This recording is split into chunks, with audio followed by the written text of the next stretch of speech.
Hi hello namaste, welcome back to another video. ಇವತ್ತು ಇನ್ನೊಂದು ವಿಡಿಯೋದೊಂದಿಗೆ ನಿಮ್ಮ ಮುಂದೆ ಬಂದಿದ್ದೇನೆ.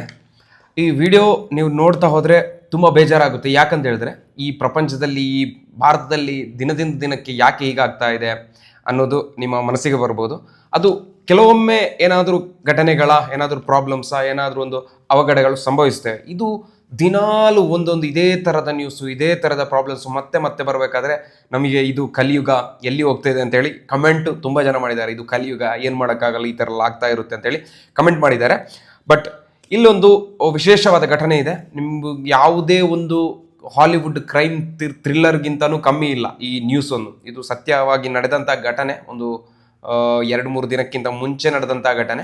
ಈ ಘಟನೆಯ ವಿವರಗಳು ನೋಡ್ತಾ ಹೋದರೆ ನಿಮಗೆ ಶಾಕ್ ಆಗ್ಬೋದಾ, ಇಂಥ ಜನರು ಇರ್ತಾರ, ಈಗೆಲ್ಲ ಮಾಡ್ತಾರ ಅಂತೇಳಿ. ವಿಚಾರ ಏನಪ್ಪ ಅಂತೇಳಿ ನೋಡ್ಕೊಂಡು ಬರೋಣ. ಘಟನೆಯ ವಿವರವನ್ನು ನೋಡ್ತಾ ಬರೋಣ. ಈ ಘಟನೆ ನಡೆಯೋದು 18 ತಾರೀಕಿಗೆ, ಮೊನ್ನೆ ಜೂನ್ 18ಕ್ಕೆ ಪುಣೆಯ ಲೋಹಗಢ ಅನ್ನುವಂಥ ಒಂದು ಕೋಟೆ ಅಲ್ಲಿ ನಡೆಯುತ್ತೆ. ಅಲ್ಲಿ ಏನಾಗುತ್ತೆ ಅಂತ ಹೇಳಿದ್ರೆ, ಒಬ್ಬ ಹುಡುಗ 26 ವರ್ಷದ ಕೇತನ್ ಅಗರ್ವಾಲ್ ಅಂತ, ಒಬ್ಬ ದೊಡ್ಡ ಬಿಸ್ನೆಸ್ ಮ್ಯಾನ್ನ ಮಗ, ಫಾರಿನಲ್ಲಿ ಕಲ್ತಿರ್ತಾನೆ, ಒಳ್ಳೆ ಬಿಸ್ನೆಸ್ ಮಾಡಿರ್ತಾನೆ. ಅಂದರೆ ಅವನ ಅಪ್ಪನ ಇಂಡಸ್ಟ್ರಿಯಲ್ ಬಿಸ್ನೆಸ್ ಇರುತ್ತೆ, ಮತ್ತು ರಿಯಲ್ ಎಸ್ಟೇಟ್ ಬಿಸ್ನೆಸ್ ಇರುತ್ತೆ. ಫಾರಿನಲ್ಲಿ ತನ್ನ ಪಠಣವನ್ನು ಮುಗಿಸಿ, ತನ್ನ ಅಭ್ಯಾಸವನ್ನು ಮುಗಿಸಿ, ತನ್ನ ಓದನ್ನು ಮುಗಿಸಿ ಇಲ್ಲಿ ಬಂದು ತಂದೆಯ ರಿಯಲ್ ಎಸ್ಟೇಟ್ ಬಿಸ್ನೆಸ್ಸಲ್ಲಿ ಜಾಯ್ನ್ ಆಗಿರ್ತಾನೆ. ಅದನ್ನು ತುಂಬ ಚೆನ್ನಾಗಿ ನಡೆಸ್ತಾ ಇರ್ತಾನೆ. 26 ವರ್ಷಕ್ಕೆ ಈತನ ಆಸ್ತಿ 600 ಕೋಟಿ. ಇವನದು ಅಂತ ಹೇಳಿದ್ರೆ ಇವನ ತಂದೆಯದು ಸೇರಿಸಿನೇ 600 ಕೋಟಿ. ಸಣ್ಣ ವ್ಯಕ್ತಿ ಏನಲ್ಲ, ಅಗರ್ಭ ಶ್ರೀಮಂತ. ಈತನಿಗೆ ಮದುವೆ ನಿಶ್ಚಯ ಆಗಿತ್ತು ನಾಡಿದ್ದು ನವೆಂಬರಲ್ಲಿ. 2-3 ತಿಂಗಳು ಬಿಟ್ಟರೆ ಇವರಿಗೆ ಮದುವೆ ನಿಶ್ಚಿತಾರ್ಥ ಫೆಬ್ರವರಿಯಲ್ಲಿ ಆಗಿತ್ತು. ಇನ್ನು ಮದುವೆ ನವೆಂಬರ್ಗೆ ಫಿಕ್ಸ್ ಆಗಿರುತ್ತೆ. ಈತನ ಫಿಯಾನ್ಸ್ ಅಂತ ಹೇಳಿದ್ರೆ ಮದುಮಗಳು, ಇವಳು ಕೂಡ ಸಣ್ಣ ವ್ಯಕ್ತಿ ಏನಲ್ಲ.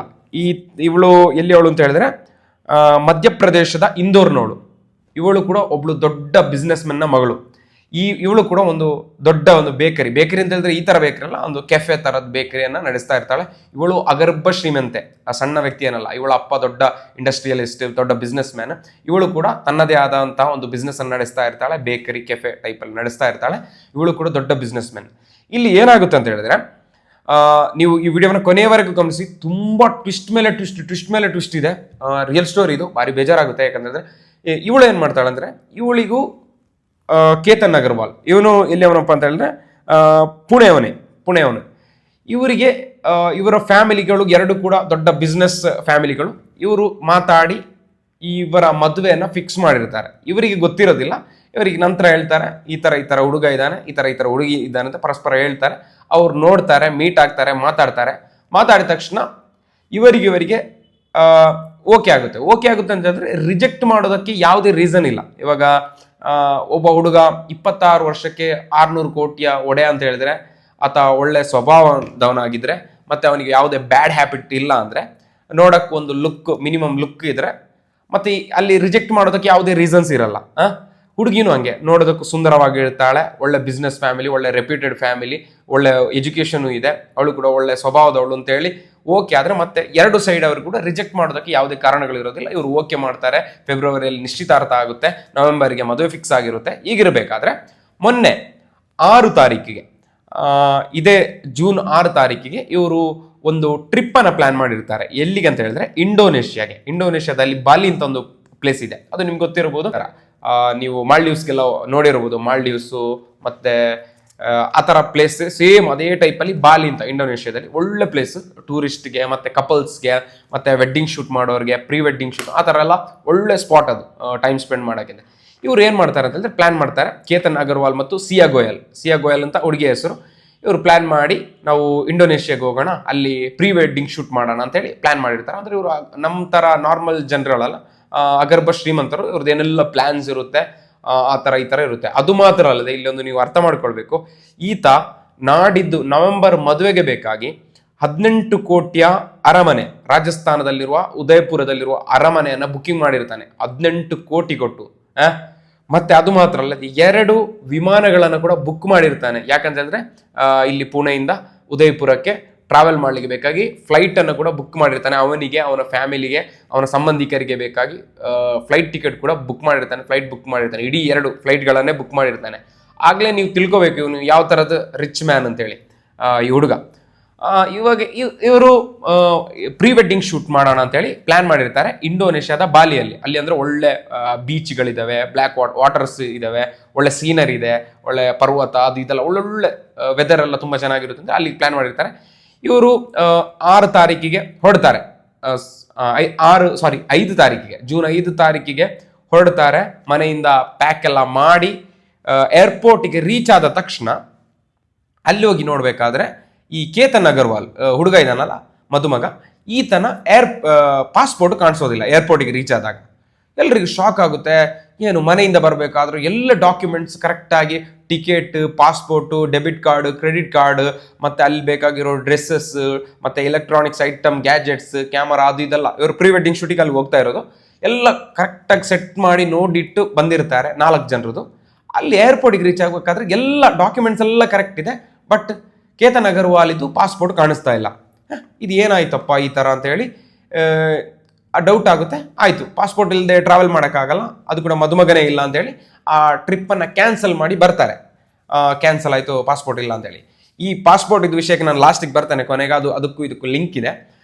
ಇಲ್ಲಿ ಏನಾಗುತ್ತೆ ಅಂತ ಹೇಳಿದ್ರೆ, ಬರಬೇಕಾದ್ರೆ ಇವಳು ಹೇಳ್ತಾರೆ ಆಯಿತು ಆ ಟ್ರಿಪ್ ಅಂತೂ ಕ್ಯಾನ್ಸಲ್ ಆಯಿತು ಇಂಡೋನೇಷ್ಯಾದು, ನಾವೇನು ಮಾಡೋಣ, ಪುಣೆ ಅದು ಲೋಹಗಡ ಅಂತ ಒಂದು ಟ್ರೆಕ್ಕಿಂಗ್ ಪ್ಲೇಸ್ ಇದೆ, ಎತ್ತರದ ಪ್ಲೇಸ್, ಟ್ರೆಕ್ಕಿಂಗ್ ಮಾಡ್ಕೊಂಡು ಹೋಗಿ ಅಲ್ಲಿ ಒಳ್ಳೊಳ್ಳೆ ಸೀನರಿ ಎಲ್ಲ ಇದೆ, ಫೋಟೋ ತೆಗೆದು ಅಲ್ಲಿಗೆ ಹೋಗಿ ಬರೋಣ ಅಂತ ಹೇಳ್ತಾಳೆ.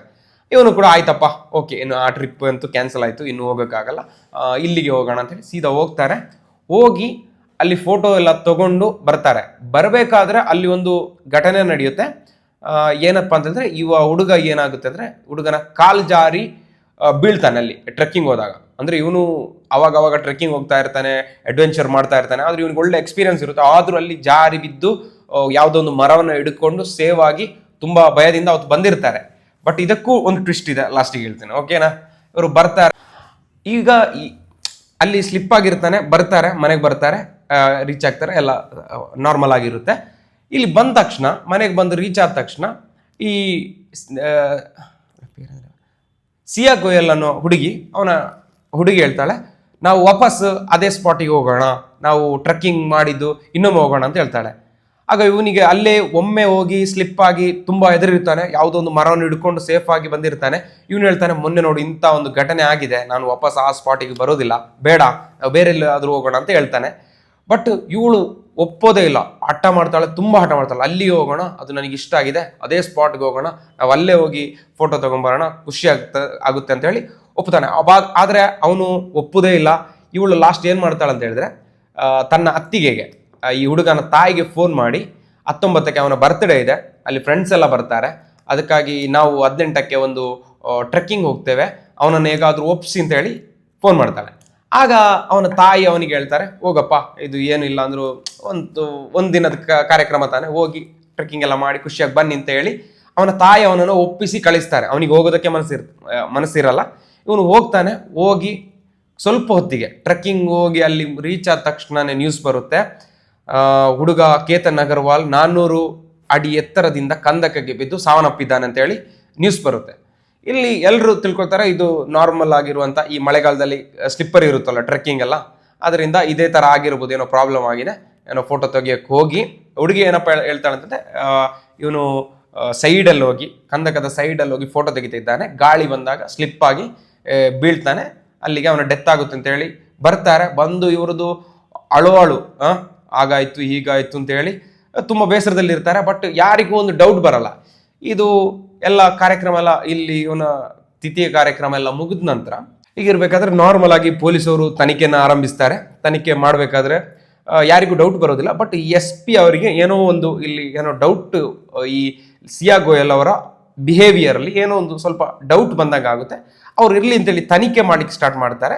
ತನಿಖೆ ಮಾಡೋಕ್ಕೆ ಸ್ಟಾರ್ಟ್ ಮಾಡಿದಾಗ ಅವ್ರನ್ನ ಕ್ವಶನ್ ಮಾಡ್ತಾರೆ. ಅವ್ರು ಹೇಳಿದಾರೆ, ಈ ತರ ಆಗಿದೆ, ಕಂದಕದ ಸೈಡಲ್ಲಿ ನಿಂತಿದ್ದ, ಗಾಳಿ ಬಂತು, ಸ್ಲಿಪ್ ಆಗಿ ಕೆಳಗಡೆ ಬಿದ್ದರು, 400 ಮೀಟರ್ ಬಿದ್ದಿದ್ರಿಂದ ಪ್ರಾಣ ಹೋಯ್ತು ಅಂತೇಳಿ ಅಲ್ಲಿಗೆ ಮುಗಿಯುತ್ತೆ. ಇವರು ಮತ್ತೆ ಏನ್ ಮಾಡ್ತಾರೆ ಅಂತ ಹೇಳಿದ್ರೆ, ನಾರ್ಮಲ್ ಆಗಿ ಹೀಗೆ ಟ್ರೆಕ್ಕಿಂಗ್ ಹೋದ ಟಿಕೆಟ್ ಕೌಂಟರ್ ಇರುತ್ತಲ್ಲ, ಅಲ್ಲಿ ಹೋಗಿ CCTV ಚೆಕ್ ಮಾಡ್ತಾರೆ. CCTV ಚೆಕ್ ಮಾಡಿದ ತಕ್ಷಣ ಅವತ್ತು ಬಂದಿರುವಂತ ಎಲ್ಲ ಯಾರೆಲ್ಲ ಟ್ರೆಕ್ಕಿಂಗ್ ಬಂದಿದ್ದಾರೆ ಎಲ್ಲರನ್ನ CCTV ನೋಡ್ತಾ ಇರ್ಬೇಕಾದ್ರೆ ಒಬ್ಬನ ನಡವಳಿಕೆ ಮಾತ್ರ ಒಂದು ಡಿಫ್ರೆಂಟ್ ಆಗಿ, ಏನೋ ಬಿಹೇವಿಯರ್ ಸ್ವಲ್ಪ ಡಿಫ್ರೆಂಟ್ ಆಗಿ ಕಾಣಿಸುತ್ತೆ. ಅವಾಗ ಚೆಕ್ ಮಾಡ್ತಾರೆ ಏನು ಅಂತೇಳಿ. ಚೆಕ್ ಮಾಡಬೇಕಾದ್ರೆ ಅವತ್ತು ಒಳ್ಳೆ ಬಿಸಿಲಿರುತ್ತೆ, 30-35 ಡಿಗ್ರಿ ಸೆಲ್ಸಿಯಸ್ ಬಿಸಿಲಿರುತ್ತೆ. ಇವೆಲ್ಲ ನಾರ್ಮಲ್ ಸ್ವೆಟ್ ಶರ್ಟ್ ಹಾಕಿದ್ರೇನೆ ಇದು ಬೆವರೆಲ್ಲ ಹರಿದು ಹೋಗ್ತಾ ಇರುತ್ತೆ. ಅಂಥದ್ರಲ್ಲಿ ಒಬ್ಬ ಫುಲ್ ಆಗಿ ಹೂಡಿಯನ್ನ ಹಾಕೊಂಡು ಬಂದಿರ್ತಾನೆ. ಫುಲ್ಲು ಹುಡಿ ಅಂತ ಹೇಳಿದ್ರೆ ನಿಮ್ಗೆ ಸ್ವೆಟರ್ ಅಂತ ಹೇಳ್ತಾರೆ. ಫುಲ್ಲು ಕವರ್ ಮಾಡಿ, ಈ ಥರ ಫುಲ್ ಕವರ್ ಮಾಡಿ ಏರ್ಪೋರ್ಟ್ಸ್ ಇಟ್ಕೊಂಡು ಬಂದಿರ್ತಾನೆ. ಇವನು ನೋಡಿದಾಗ ಏನೋ ಒಂದು ಡೌಟ್ ಆಗುತ್ತೆ. ನೋಡಬೇಕಾದ್ರೆ ಈ ಸಿಯಾ ಗೋಯಲ್ ಮತ್ತು ಕೇತನ್ ಅಗರ್ವಾಲ್ ನಡ್ಕೊಂಡು ಹೋಗಿರ್ತಾರಲ್ಲ, ಇವರನ್ನೇ ಫಾಲೋ ಮಾಡೋ ಥರ ಒಂದು ಫೀಲ್ ಆಗುತ್ತೆ ಅವರಿಗೆ. ಅವರ ಹಿಂದೆನೇ ಇರ್ತಾನೆ, 10-20 ಅಡಿ ಡಿಫ್ರೆನ್ಸಲ್ಲಿ ಇರ್ತಾನೆ. ಬೇರೆ CCTVಯಲ್ಲಿ ಚೆಕ್ ಮಾಡ್ತಾರೆ. ಬೇರೆ CCTVಯಲ್ಲಿ ಚೆಕ್ ಮಾಡಿದ ತಕ್ಷಣ ಇವನು ನೋಡ್ಬೇಕಾದ್ರೆ ಇವರನ್ನೇ ಫಾಲೋ ಮಾಡೋ ಥರ ಕಾಣಿಸುತ್ತೆ. ಮತ್ತು ಕೆಲವೊಮ್ಮೆ ಈ ಸಿಯಾ ಗೋಯಲ್ ಅನ್ನೋ ಹುಡುಗಿ ಕೆಲವೊಮ್ಮೆ ಈ ಥರ ಹಿಂತಿರುಗಿ ನೋಡಬೇಕಾದ್ರೆ ಈತನಲ್ಲಿ ಏನೋ ಲಿಂಕ್ ಇರೋ ಥರ ಫೀಲ್ ಆಗುತ್ತೆ. ಏನೋ ಪಾಸ್ ಮಾಡಿದಾಗ, ಏನೋ ಮಾತಾಡಿದಾಗ, ಏನೋ ಸನ್ನೆ ಮಾಡಿದಾಗೆ ಫೀಲ್ ಆಗುತ್ತೆ ಪೊಲೀಸ್ ಅವ್ರಿಗೆ. ಇನ್ನು ಕೆಲವೊಂದು CCTVಯಲ್ಲಿ ಚೆಕ್ ಮಾಡಬೇಕಾದ್ರೆ ಕರೆಕ್ಟಾಗಿ ಗೊತ್ತಾಗುತ್ತೆ ಇವರಿಗೆ ಏನೋ ಲಿಂಕ್ ಇದೆ ಅಂತೇಳಿ. ಇವ್ರು ಏನು ಮಾಡ್ತಾರೆ ಅಂತಂದರೆ ಈ CCTV ಫುಟೇಜನ್ನು ಇಟ್ಕೊಂಡು ಇವನು ಯಾರು ಅಂತೇಳಿ ಚೆಕ್ ಮಾಡೋಕ್ಕೆ ಟ್ರೈ ಮಾಡ್ತಾರೆ. ತಮ್ಮದೇ ಆದಂಥ ಇನ್ವೆಸ್ಟಿಗೇಷನ್ ಶುರು ಮಾಡ್ತಾರೆ. ಕೆಲವೇ ಗಂಟೆಗಳಲ್ಲಿ ಈತನ ಬಗ್ಗೆ ಡೀಟೇಲ್ಸ್ ಸಿಗುತ್ತೆ. ಈತನನ್ನ ಕಾಂಟ್ಯಾಕ್ಟ್ ಮಾಡ್ತಾರೆ. ಕಾಂಟ್ಯಾಕ್ಟ್ ಮಾಡಿದ ತಕ್ಷಣ ಈತನ ಟವರ್ ಚೆಕ್ ಮಾಡ್ತಾರೆ. ಆ ದಿನ ಇವರು ಟ್ರೆಕ್ಕಿಂಗ್ ಹೋದ ದಿನ ಈತನ ಟವರ್ ಲೊಕೇಶನ್ ಎಲ್ಲಿ ಬರುತ್ತೆ ಅಂತ ಚೆಕ್ ಮಾಡಬೇಕಾದ್ರೆ ಈತನ ಶಾಪ್ನಲ್ಲೇ ಬರುತ್ತೆ ಈತನ ಫೋನು. ಇವರಿಗೆ ಇನ್ನೂ ಕೂಡ ಡೌಟ್ ಜಾಸ್ತಿ ಆಗುತ್ತೆ ಪೊಲೀಸವ್ರಿಗೆ. ಏನಪ್ಪ ಅಂತಂದರೆ ಈತ ಟ್ರೆಕ್ಕಿಂಗ್ಗೆ ಬಂದಿದ್ರೆ ಈತನ ಮೊಬೈಲ್ ಈತನ ಹತ್ರನೇ ಇರ್ತಾಯಿತ್ತು. ಟವರ್ ಲೊಕೇಶನ್ ಇಲ್ಲೇ ತೋರಿಸಿದ್ರೆ ಏನು ಡೌಟ್ ಬರ್ತಾ ಇರಲಿಲ್ಲ. ಇದೇನಪ್ಪ ಆಯಿತು ಅಂತ ಹೇಳಿದ್ರೆ ಈತ ಇಲ್ಲಿ ಟ್ರೆಕ್ಕಿಂಗಲ್ಲಿ ಇದ್ದಾನೆ, ಬಟ್ ಈತನ ಟವರ್ ಲೊಕೇಶನ್ ಅಂಗಡಿಯಲ್ಲಿ ತೋರಿಸ್ತಾ ಇದೆ. ಈತನು ಕೂಡ ಒಬ್ಬ ಸಣ್ಣ ಬಿಸ್ನೆಸ್ ಮ್ಯಾನ್. ಈತ ಕೂಡ ಒಂದು ಡ್ರೈ ಫ್ರೂಟ್ ಅಂಗಡಿಯನ್ನು ನಡೆಸ್ತಾ ಇದ್ದ, ಸಣ್ಣ ಬಿಸ್ನೆಸ್ ಅನ್ನು ನಡೆಸ್ತಾ ಇದ್ದ. ಈತನ ವಯಸ್ಸು ಕೂಡ ಅಷ್ಟೇ 23-24 ಏಜ್, ಜಾಸ್ತಿ ಏನಿಲ್ಲ, ಸಣ್ಣ ಹುಡುಗ. ಈತನ ಹೆಸರು ಚೇತನ್ ಚೌಧರಿ ಅಂತ ಹೇಳಿ. ಇಲ್ಲಿ ನೋಡ್ಬೇಕಾದ್ರೆ ಈತನ ಬಗ್ಗೆ ಇನ್ವೆಸ್ಟಿಗೇಷನ್ ಮಾಡಬೇಕಾದ್ರೆ ಗೊತ್ತಾಗುತ್ತೆ ಈತನೇ ಫಾಲೋ ಮಾಡಿದ್ದು. ಈತನಿಗೂ ಸಿಯಾ ಗೋಯಲ್ಗೂ ಏನೋ ಲಿಂಕ್ ಇದೆ. ಇದನ್ನ ಅವನ ಹತ್ರ ತನಿಖೆ ಮಾಡಿದಾಗ ಎಲ್ಲ ಗೊತ್ತಾಗುತ್ತೆ. 1 ವರ್ಷಕ್ಕಿಂತ ಮುಂಚೆ ಚೇತನ್ ಚೌಧರಿ ಹಾಗೂ ಸಿಯಾ ಗೋಯಲ್ಗೆ ಯಾವುದೋ ಒಂದು ಬಿಸ್ನೆಸ್ ಮೀಟಿಂಗಲ್ಲಿ ಪರಿಚಯ ಆಗಿರುತ್ತೆ. ಅವರದ್ದು ಕೂಡ ಬೇಕರಿ, ಈ ಸಿಯಾ ಗೋಯಲ್ ಹುಡುಗಿದು ಕೂಡ ಬೇಕರಿ ಟೈಪ್ ಇದು ಬಿಸ್ನೆಸ್. ಈ ಥರದ್ದು ಕೂಡ ಡ್ರೈ ಫ್ರೂಟ್ ಒಂದೇ ಥರದ ಬಿಸ್ನೆಸ್ ಆಗಿರುತ್ತೆ. ಇವರಿಗೆ ಏನೋ ಮಾತುಕತೆ ಆಗಿರುತ್ತೆ. ಮಾತುಕತೆ ಸ್ನೇಹ ಆಗಿ ಬೆಳೆದಿರುತ್ತೆ. ಸ್ನೇಹ ಪ್ರೀತಿಯಾಗಿ ಬೆಳೆದಿರುತ್ತೆ. ಪ್ರೀತಿ ಇದು ರಿಲೇಷನ್ಶಿಪ್ಗೆ ಹೋಗಿರುತ್ತೆ. ಇಲ್ಲಿ ಎಲ್ಲ ಟ್ವಿಸ್ಟ್ ಇರೋದು. ಇದು ಎಲ್ಲ ಪೊಲೀಸವರಿಗೆ ಗೊತ್ತಾಗುತ್ತೆ. ಗೊತ್ತಾದ ತಕ್ಷಣ ಈತನ್ನ ಬಂಧಿಸ್ತಾರೆ. ಬಂಧಿಸಿ ಮತ್ತೆ ತನಿಖೆ ಮಾಡ್ತಾರೆ. ತನಿಖೆ ಮಾಡಿದ ತಕ್ಷಣ ಎಲ್ಲ ಗೊತ್ತಾಗುತ್ತೆ. ಈ ಬಾಲಿ ಟ್ರಿಪ್ಗೆ ಹೋದಾಗ, ಇಂಡೋನೇಷ್ಯಾ ಟ್ರಿಪ್ಗೆ ಹೋದಾಗ ಈತ ಹೇಳಿದ ತಕ್ಷಣ, ಈತ ಹೇಳಿದ ಪ್ಲಾನ್ ಪ್ರಕಾರ ಕೇತನ್ ಅಗರ್ವಾಲ್ ಇದು ಪಾಸ್ಪೋರ್ಟ್ ಅನ್ನ ಹರಿದು ಈ ಹುಡುಗಿ ಡಸ್ಟ್ಬಿನ್ಗೆ ಹಾಕಿರ್ತಾಳೆ. ಆದ್ರಿಂದ ಈ ಪ್ಲಾನ್ ಕ್ಯಾನ್ಸಲ್ ಆಗಿರುತ್ತೆ. ಮತ್ತೆ ಆತನನ್ನ ಸಾಯಿಸ್ಬೇಕು ಅಂತ ಹೇಳಿ ಪ್ಲಾನ್ ಮಾಡಿ ಈ ಲೋಹಗಢ ಕೋಟೆಗೆ ಟ್ರೆಕ್ಕಿಂಗ್ ಕರ್ಕೊಂಡು ಹೋಗಿರ್ತಾರೆ. ಅವತ್ತು ಸಿಯಾ ಗೋಯಲ್ ಅನ್ನೋ ಹುಡುಗಿ ಆತನನ್ನ ಪುಷ್ ಮಾಡಿ ಕೊಲೆ ಮಾಡಕ್ಕೆ ಟ್ರೈ ಮಾಡಿರ್ತಾಳೆ. ಬಟ್ ಅಷ್ಟೊತ್ತಿಗಾಗಲೇ ಇವಳು ಏನು ಹೇಳ್ತಾಳೆ ಅಂತ, ನನ್ನ ಕಾಲಡಿಗೆ ಹಾವು ಬಂತು, ಹಾವು ಕಚ್ಚುತ್ತೆ ಅಂತೇಳಿ ನಾನು ಹೆದ್ರಿ ನಿನ್ನನ್ನು ಜಸ್ಟ್ ಪುಷ್ ಮಾಡಿದೆ, ಅದಕ್ಕೆ ನೀನು ಬಿದ್ದಿ. ಅವನೇನೋ ಬೈ ಲಕ್ಕಲ್ಲಿ ಅವತ್ತು ಆ ಮರವನ್ನು ಹಿಡಿದು ಸೇಫ್ ಆಗಿದ್ದ. ಆದರೆ ಅವನಿಗೆ ಕೂಡ ಅವತ್ತು ಡೌಟ್ ಬಂದಿರಲಿಲ್ಲ. ಯಾಕಂತಂದ್ರೆ ಅವನು ಅವಳ ಪ್ರೀತಿಯಲ್ಲಿ ಮುಳುಗಿ ಹೋಗಿರ್ತಾನೆ. ಅವಳಿಗೆ ಏನೋ ಹೌದು ಹಾವು ಬಂದಿರಬೇಕು, ಅವಳು ಎದುರು ನನ್ನ ಪುಷ್ ಮಾಡಿರಬೇಕು. ಅದಕ್ಕೆ ಅವನಿಗೆ ಅವತ್ತು ಡೌಟೇ ಬಂದಿರೋದಿಲ್ಲ. ಮತ್ತೆ ನೆಕ್ಸ್ಟ್ ಡೇ ಇವರು ಪ್ಲಾನ್ ಮಾಡಿ ಕರೆಕ್ಟಾಗಿ ಹೋಗಿ ಇವಳ ಗರ್ಲ್ ಫ್ರೆಂಡ್ ಮತ್ತು ಇವಳು ಸೇರಿಕೊಂಡು ಅಲ್ಲಿ ಹೋದಾಗ ಅವನನ್ನು ದೂಡಿ ಕೊಲೆ ಮಾಡಿರ್ತಾರೆ. 400 ಮೀಟರ್ ಅಡಿಯಿಂದ ಎತ್ತರದಿಂದ ದೂಡಿ ಹಾಕಿ ಆತನನ್ನು ಕೊಲೆ ಮಾಡಿರ್ತಾರೆ. ಇದು ಇವಾಗಲೇ ಇವರ ಬಂಧನ ಕೂಡ ಆಗಿದೆ ಇಬ್ಬರದು. ಇಲ್ಲಿ ಪ್ರಾಬ್ಲಮ್ ಏನಾಯ್ತು ಅಂತ ಹೇಳಿದ್ರೆ, ಈ ಹುಡುಗಿ ಸಿಯಾ ಗೋಯಲ್ ಇರ್ತಾಳಲ್ಲ, ಇಲ್ಲಿ ಇವರ ಕುಟುಂಬಸ್ಥರದ್ದು ಪ್ರಾಬ್ಲಮ್ ಕೂಡ ಇದೆ. ಇವರು 2 ಹುಡುಗ ಹುಡುಗಿ ಹತ್ರ ಪರ್ಮಿಷನ್ ಕೇಳದೆ ಇವರ ಮದುವೆಯನ್ನು ಫಿಕ್ಸ್ ಮಾಡಿದ್ರು. ಇವರ ಅಭಿಪ್ರಾಯವನ್ನು ಕೂಡ ಕೇಳಿಲ್ಲ. ಅದು ಅಲ್ಲದೆ ಇಲ್ಲಿ ಇವಳ ಬಾಯ್ ಫ್ರೆಂಡ್ ಇದಾನಲ್ಲ ಚೇತನ್ ಚೌಧರಿ ಅಂತ, ಇವರ ಕುಟುಂಬಕ್ಕೆ ಸೇರಿದಂಥ ಒಂದು ಅಷ್ಟು ಅಗರ್ಭ ಶ್ರೀಮಂತ ಏನಲ್ಲ, ಸ್ವಲ್ಪ ಕೆಳಗಡೆ ಮಧ್ಯಮ ವರ್ಗದವನು. ಈ ಹುಡುಗಿ ಸಿಯಾ ಗೋಯಲ್ ಇವನನ್ನು ಪ್ರೀತಿ ಮಾಡ್ತೇನೆ, ನಾನು ಮದುವೆ ಆಗ್ತೇನೆ ಅಂತ ಹೇಳಿದ್ರು ಕೂಡ ಇವರ ಮನೆಯವರು ಒಪ್ತಾ ಇರಲಿಲ್ಲ. ಅದಕ್ಕಾಗಿ ಅವಳು ಅದನ್ನು ಕೂಡ ಹೇಳಿಲ್ಲ.